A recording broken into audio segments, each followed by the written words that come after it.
ጤና ይስጥልን ውድና የተከበራችሁ የዋንቲ ቲዩብ ቤተሰቦቻችን እንደምን ሰነበታችሁ?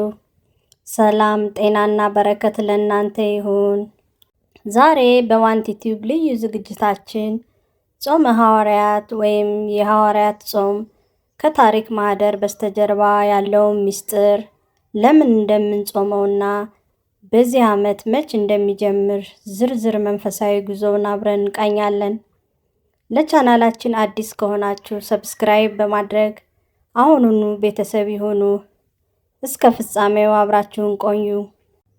በማዕበልና በውጣ ውረድ በተሞላው የዚህ ዓለም ጩኸት ውስጥ ነፍሳችን ሁልጊዜ ወደ ረጋውና ወደ እውነተኛው ብርሃን ትናፍቃለች።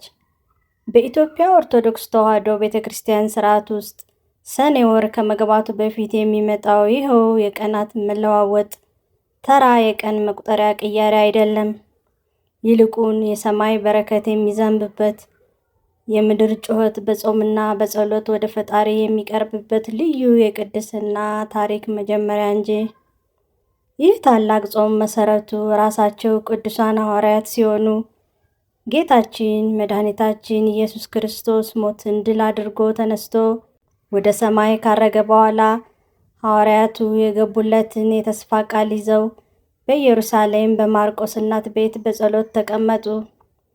በ10ኛው ቀን ማለትም በበዓለ ሐምሳ ወይም በጰራቅሊጦስ ዕለት መንፈስ ቅዱስ በሰውነት ቅርጽ ሳይሆን በእሳት አምሳል ወረደላቸው። ያን ጊዜ በተለያዩ የዓለም ቋንቋዎች የመናገር፣ የዓለምን ጨለማ በወንጌል ብርሃን የመቀየር፣ ድውያንን ለመፈወስና አጋንንትን ለማውጣት ታላቅ መለኮታዊ ስልጣንንና ኃይልን ተቀበሉ።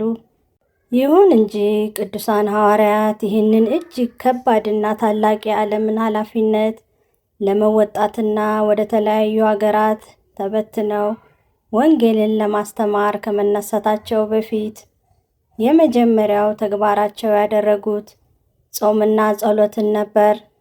አገልግሎታቸው የተቃና እንዲሆን በመንገዳቸው የሚገጥማቸውን ፈተና ሁሉ እንዲያሸንፉና የእግዚአብሔር ረድኤት እንዳይለያቸው ራሳቸውን በጾም ቀደሱ።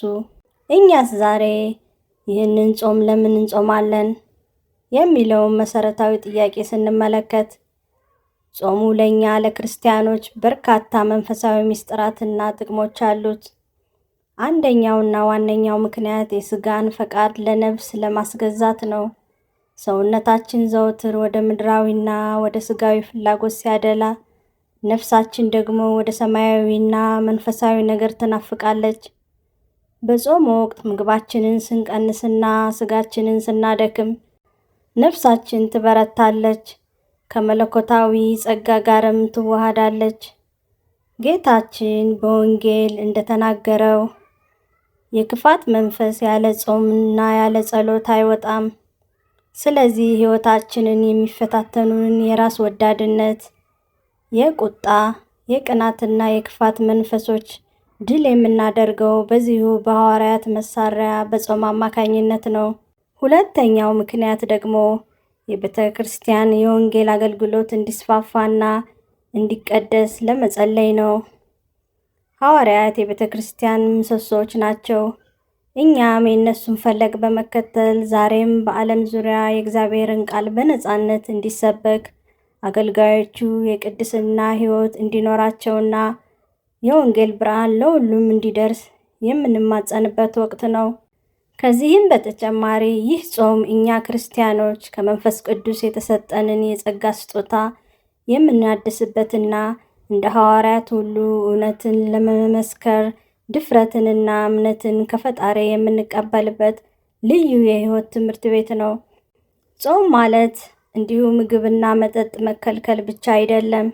ልብን ከቂምና ከበቀል፣ አንደበትን ከሐሰትና ከማማት፣ ዓይንን ደግሞ ካልተገቡ ምድራዊ ፍላጎቶች የምንጠብቅበት የነፍስ መስታወት ነው። ሐዋርያት ዓለምን ያሸነፉት በጦር ወይም በጉልበት ሳይሆን በፍቅር፣ በጾምና በጸሎት በተገኘው መለኮታዊ ኃይል ነበር። ዘንድሮም ይህንን ታላቅ የሐዋርያት በረከት ለመካፈል የምንጀምረው የመንፈሳዊ ጉዞ በሚቀጥለው ሰኞ ግንቦት 24 ቀን 2018 ዓ.ም ይህም በፈረንጆች ጁን 1 ቀን 2026 ዓ.ም ይጀምራል።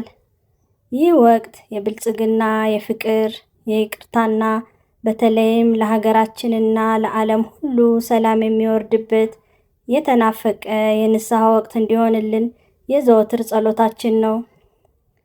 ውድ የዋንቲቲው ተከታታዮቻችን የዛሬው ልዩ ዝግጅታችን በዚህ ተጠናቀቀ። ከሰማይ በረከት የሚያስገኘውን ይህንን መንፈሳዊ መልእክት ለሌሎችም ወንድምና እህቶቻችን እንዲደርስ ፈጥናችሁ ላይክ እና ሼር ማድረጋችሁን እንዳትረሱ።